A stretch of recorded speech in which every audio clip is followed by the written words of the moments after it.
platinum line. Ito po yung ating pinaka-primera klase na product. Ito po pinaka-maraming gulay at prutas.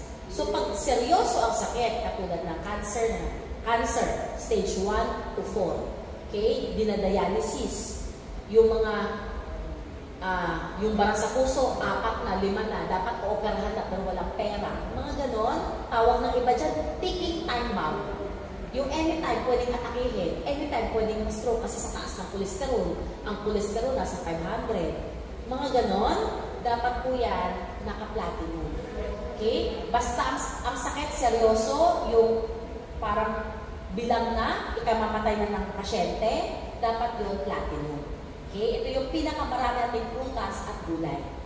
Kung hindi masyadong afford, kasi minsan ganun rin kulang sa budget.